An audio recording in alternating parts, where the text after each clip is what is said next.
Hey guys, welcome back to the General's Workshop. I'm super excited to show you these shop hacks, honestly life hacks. These are things that I wish that I would have known much sooner in my kind of DIY creating career.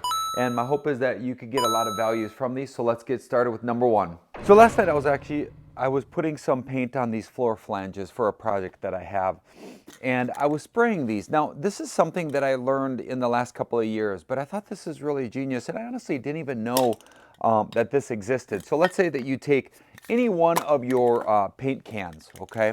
If you look really closely around the rim right next to the nozzle, you're gonna notice this little black spot right here, okay? Now, what most people don't realize, and this was me as well, is that there is a straw, obviously, that goes down from the nozzle and it goes down. Now, what most people don't realize is that if you look at the bottom of this, this is in a dome-like formation. So at any given time, that dome, all your product, once it gets down lower, is running off to the sides. So that black dot represents where the straw is going down and which side it bends off to. Now, why is that important? That's important because if I'm getting down and I am at the very, very end of the product in this, what I'm gonna wanna do, especially if I'm tipping it forward, I'm going to want to make sure that my nozzle is lined up with that black dot. Why? Because then that tells me that my straw is going down to the front part of this, which is where all the product is going to run down to that specific spot, and therefore I'm going to be able to use up all the contents, right, of the spray paint that's within this can. Now, vice versa, when it comes to if you're spraying above hand, if I were to keep it just like this and now try to spray something a little bit more at an upward angle, it's not going to work. In that particular case, do the just opposite. Turn it to the 180 degrees of that black dot. So then that straw, when I'm tipping back, all the product is running to that backside. That straw is hitting that, and you'll be able to get all the contents of this used. I've done that so many times where I've had to throw them because I'm like, well, there's nothing left, but yet I could still feel that there is. Well, that just allows you to capitalize that, saving you money. Now, a couple other things I'm going to say.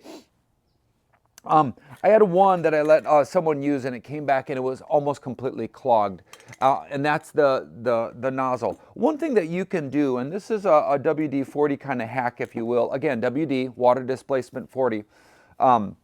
Take that nozzle off.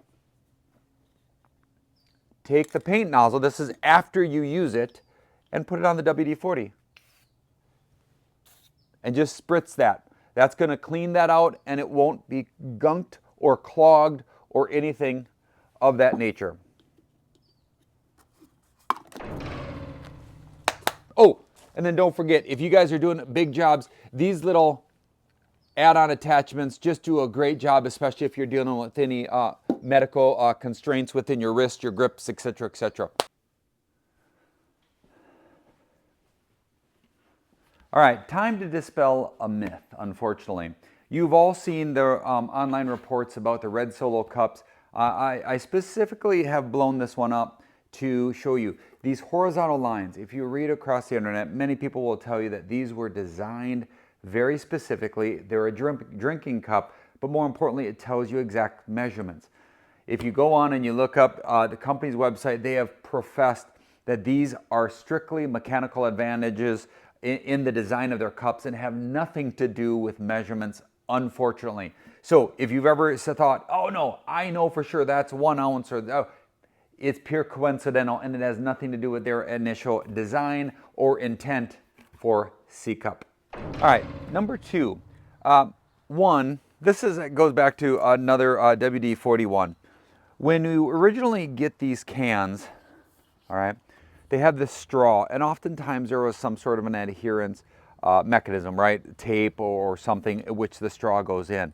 And then once that's actually used, it's so hard to get that back in. So they have, you can see in the cap here, that's supposed to sit like this, right?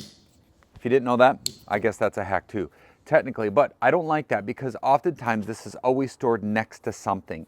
And this will oftentimes hit, bend, damage the straw, or just is not a convenient place. So how do we come up with a mechanism like this that's a little bit more user-friendly? We'll just take a zip tie, and on the part where the actual zip tie connects, is an opening. Now you can't leave it there, it'll fall out, but what you do is you simply just rotate that over to where there's that gap to now here, and that'll stay there no problem whatsoever. And then when you go to use it, and then you put it back in, and it goes right in pretty quick, and then goes off to the side pretty quick, huh? There you go. Just like that. And then a lot of the newer WD-40s now are having these new attachments or these new nozzles that allows you to do just bulk spraying, but also once you flip the nozzle up, then you can focus and you never have to detach the straw. So if you're worried about that, another option is just to get this right here. All right, for shop hack number 4, I'm gonna show you just a little bit of a trick that all you need is a washer, something like this.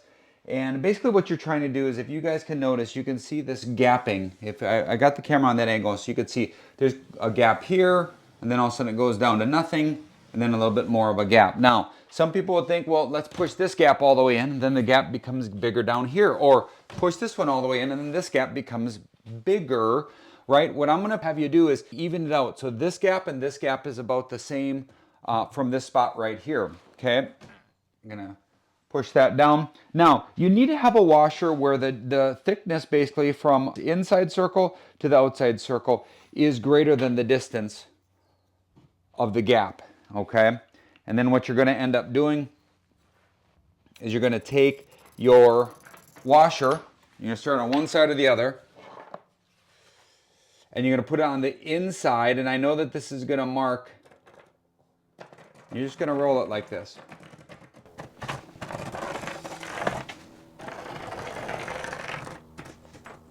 Okay. All right. So that's going to give us our line.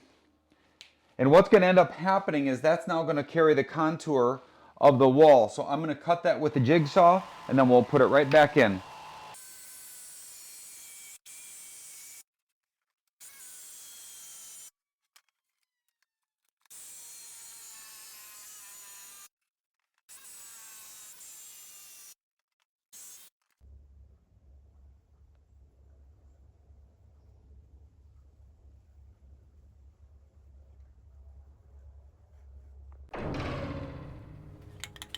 All right, real briefly, before we go on to the next hack, one thing I've been reading a lot online is people have been taking the pea, or that little stainless steel ball that's inside of these. Once these cans are spent, they'll take that ball out and they'll add it to single-gallon paint cans or things of that nature. So then when they go to shake those gallon cans later, it helps kind of disperse or keep the solvents spread out, if you will. One thing to consider, I'd caution you, these things have aerosol inside of it, right? It's pressure to help expel the paint, right? The solvents. Two things to keep in mind. One, the expellant is flammable, and the solvents typically within these are flammable as well. So if you're going to do that, take a lot of caution. I would make sure that you utilize it with that trick I was showing you earlier about making sure you get all the solvent out.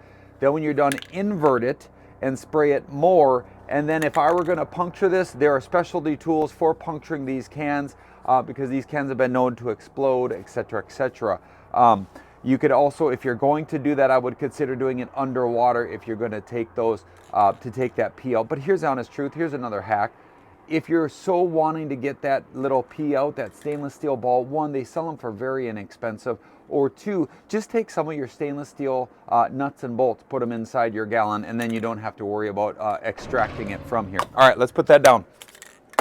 Now, the other one I thought was kind of interesting is, one, when you look at these type of containers, right? When you take this off, there's almost inevitably, now this one I've already done, but there is the foil top. And what most people don't realize is forever and a day, you know what I used to do? I'd harness my kung fu and I'd get that, try to break that seal. But most people don't realize that this serves two purposes. One, this has a natural curve to it. So this is a puncture device right here, this part. Not only does it help prevent it from spinning off because it hits that and it blocks, you have to push that in, which is why most people I think stop there and they don't realize, no, that there's so much more that goes along with it. So if you take this, basically you take that and it just punctures down. Look how easy that was, right? And then just like a can opener of the old, you can go all the way around and you can open that, okay? So, that was a good one, I know. Now this last hack I'm actually really excited to show you because quite honestly, I'm spent and I need it. I have heard that if you take a bench cookie and you remove it, you turn it over and you hit that, it'll actually clean your shop. So let's give it a try. Oh, that is sweet. Come on. One moment. Yeah, it says right here, if I hit it 3 times, it'll clean the shop of those watching this video. I'm gonna do you a favor. Ready? Shoot dang, let's go.